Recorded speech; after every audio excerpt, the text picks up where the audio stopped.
Bonjour frères et sœurs et merci de votre fidélité. Nous pourrions vite penser que la critique sévère de Jésus s'adressait à certains pharisiens de son temps, mais à bien y regarder, c'est bien à nous aujourd'hui que cette parole s'adresse. Ne nous dédouanons pas des paroles de Jésus rapportées par les évangiles. Cette parole traverse les siècles et les années parce que c'est une parole qui s'adresse à nos cœurs, là où naissent nos choix et nos décisions. Souvenons-nous de la lecture de la lettre aux Hébreux de dimanche dernier. Elle est vivante, la parole de Dieu, énergique et plus coupante qu'une épée à deux tranchants. Elle va jusqu'au point de partage de l'âme et de l'esprit, des jointures et des moelles. Elle juge des intentions et des pensées du cœur. Pas une créature n'échappe à ses yeux, tout est nu devant elle, soumis à son regard. Nous aurons à lui rendre des comptes. Cette parole dérange, parce qu'elle est vraie. Elle dérange parce qu'elle nous met devant nos contradictions, nos paresses, nos zones de confort. Elle dérange parce qu'elle nous instruit des lieux où nous devons vivre des conversions et des progrès. Une parole qui nous invite à tout faire pour n'être pas de ceux qui empêchent la rencontre avec Dieu. Vous avez enlevé la clé de la connaissance, dit Jésus, vous-même n'êtes pas entrés, et ceux qui voulaient entrer, vous les en avez empêchés.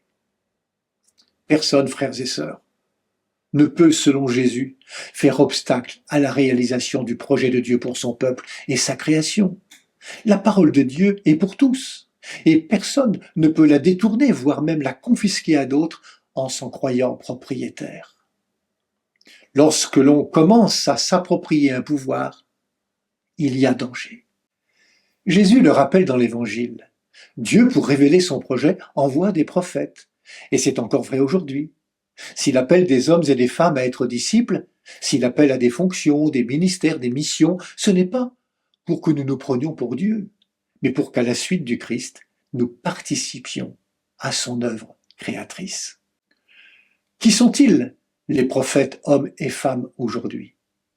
Sans doute du côté de celui ou celle qui ouvre le cœur des hommes et des femmes aujourd'hui à une espérance.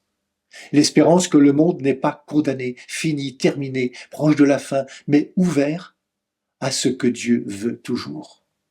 L'Église, avec ses propres fragilités et limites, participe à la manifestation de cette espérance. Elle en est dépositaire.